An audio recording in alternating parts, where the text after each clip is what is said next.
I det här avsnittet åker jag till Lalibela, en av Etiopiens heligaste städer.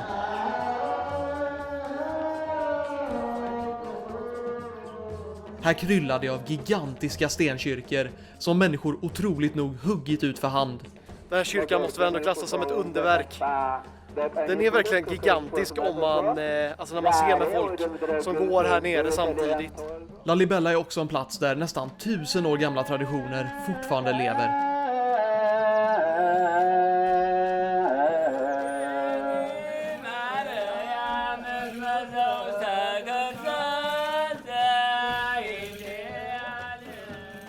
Se mig utforska allt staden har att erbjuda. Såsom rötenmjölk som har stått ute i flera dagar. Okej, ska vi testa den här klumpiga mjölken? Man, how do you taste it? It's very sour. Is it with yogurt or something? No, this is only the pure milk. Pure milk, but why is it sour? Ja, blir jag magsjuk eller inte? Det kommer senare i avsnittet.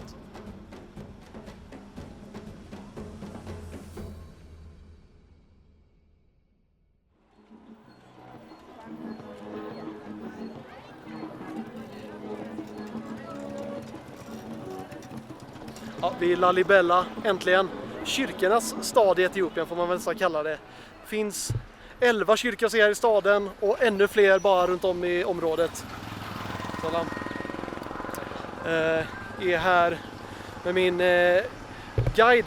Can you introduce yourself? My name is Talaka Tesfau. I am a tour guide, Lalibela and the surround. Yeah. So I'm going to show you the 11 rock winters of Lalibela after a few minutes. Yes. Det första vi gör är att ta oss till de 11 så kallade klippkyrkorna i Lalibela. Det här är alltså kyrkor som inte byggts utan som människor karvat fram för hand rätt ur berget för cirka 850 år sedan. När man står här så är det ju sjukt att tänka att det här har gjorts för hand från typ, sån här sten som jag står på. Bara hacka ut den här skiten. Men vilket jävla arbete.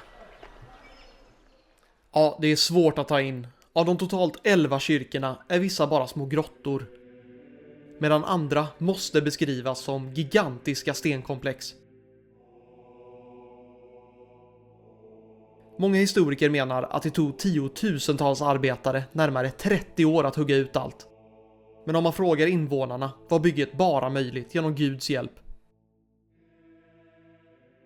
Det jag gillar allra mest med kyrkorna är att de fortfarande används. Det höjer upplevelsen och gör att allt känns levande och äkta. Kolla bara på de traditionella dräkterna och lyssna på bönerna i bakgrunden. Det sätter verkligen stämningen.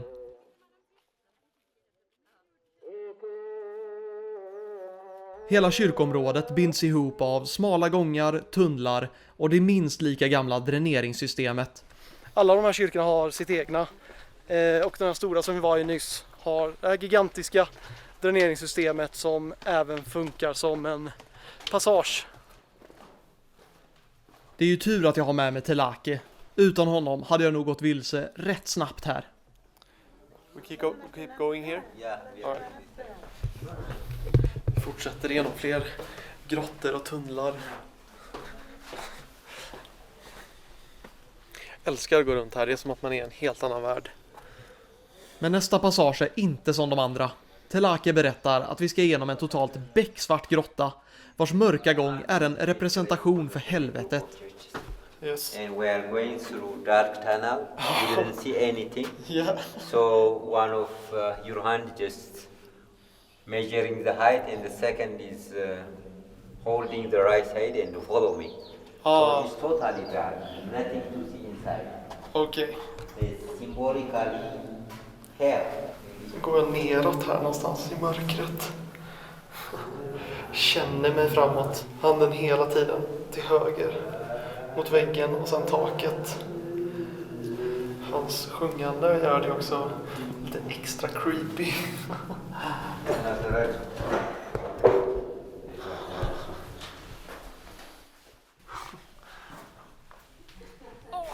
När vi kommit ut på andra sidan har vi enligt traditionen lämnat syndens mörker bakom oss och nått frälsningens ljus.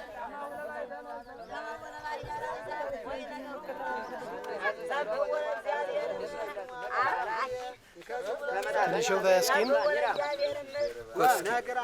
Goat skin.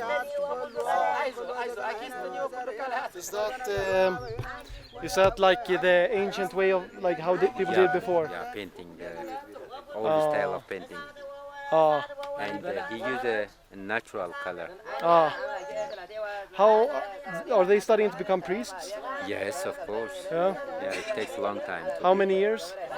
10 years the minimum. Yeah. And there is also Margeta. Margeta is highly educated in priest school, maybe 20-25 years old. Wow. Kvällen rundas sen av med lite pingislir i centrala Lalibela.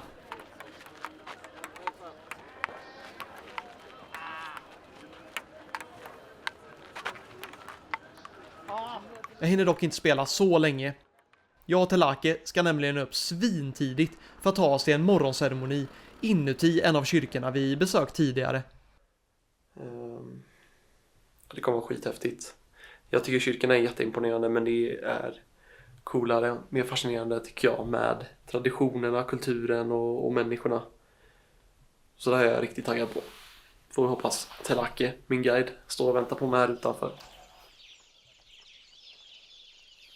Tillsammans med andra morgonpigga tog vi oss närmare.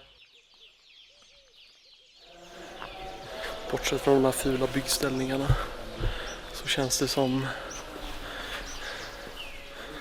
att jag är en invånare här som för 900 år sedan skulle iväg på sin dagliga morgonceremoni.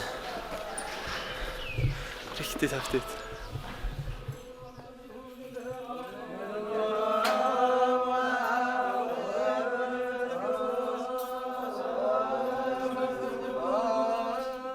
Inne i kyrkan finns det i stort sett inga tecken på att jag befinner mig på 2000-talet.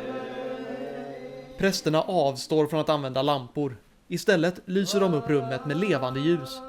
Dels för att se, men också som en symbol för Guds närvaro.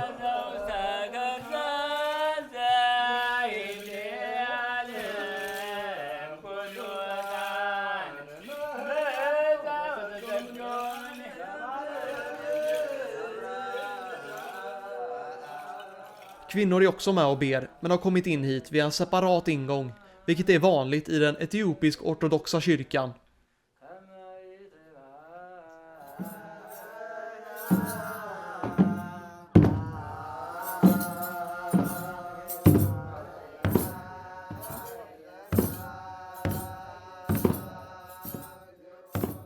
Trummorna är ett vanligt inslag som signalerar att vi närmat oss slutet på ceremonin.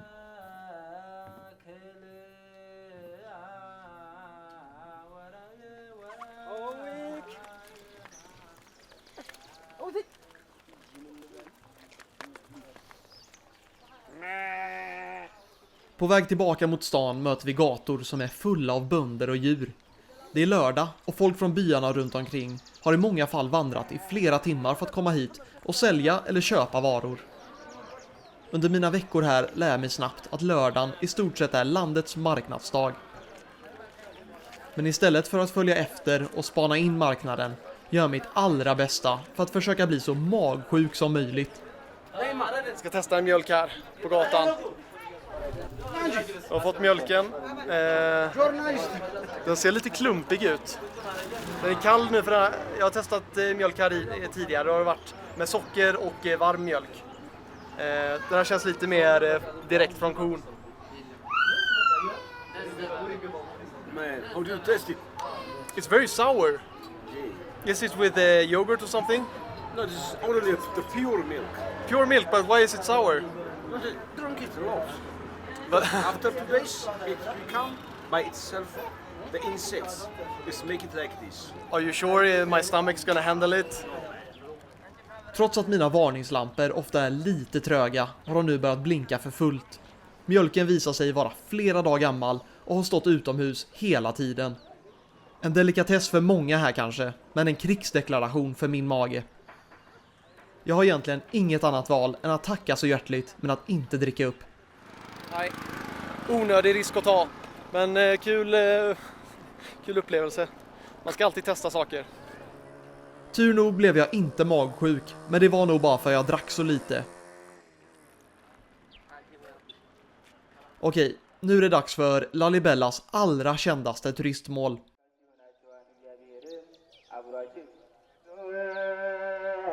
St. George-kyrkan.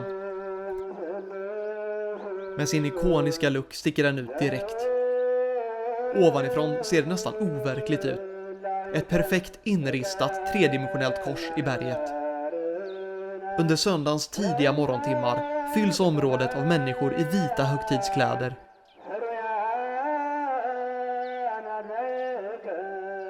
En präst predikar, barn springer omkring medan andra verkar vara djupt inne i sin religion.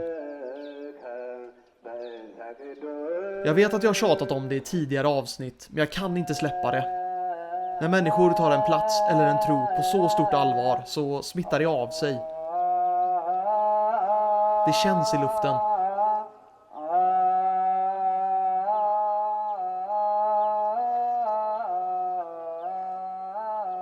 Hoppas jag kan höras bra, även om prästen här pratar på ganska högt i högtalarna.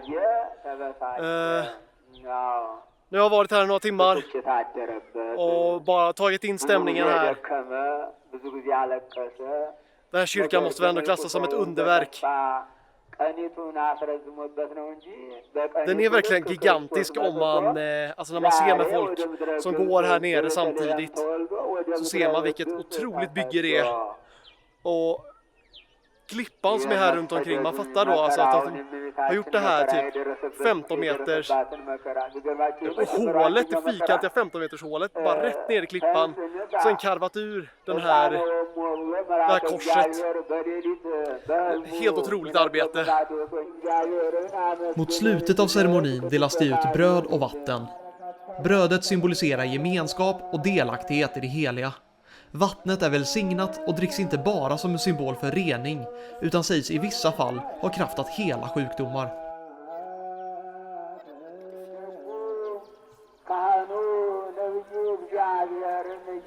Känns nästan tungt att lämna, men jag kan inte vara kvar här hur länge som helst. Hej då, St. George. Ska jag käka lite efterlängtad frukost. Man gick upp tidigt ändå.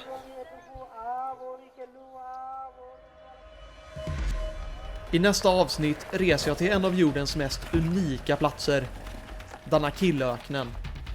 Här väntar bland annat extrema väderförhållanden och kanske de galnaste naturliga färgerna jag någonsin sett. Jag tycker det ser helt sjukt ut. Här snackar vi att vara på en annan planet. Herregud. Ja, just det. Nämnde jag att detta är världens varmaste plats. Och så värmer mig och svettas som fan. Under 3 stekheta dagar pushar vi gränserna vad gäller komfort. Tror vi är framme vid nästa hotell. Det är så här lyxigt vi ska bo. Här ska vi sova i natt. Because we have VIP beds over here. Yes. We are going to use that one. Men vi härdar ut. Allt för att få uppleva ett av världens mest aktiva vulkanområden. Med stinkande svavelgaser. Och fy fan, det kom värsta pusten med jävla rök. Alla jävlar vi sprang bort. Fy fan vad det känns i lungorna. All right, we gotta go. Fy fan. Welcome guys to Gateway to the Hill. This one is permanently active since 1965. Stort tack till alla som har kollat.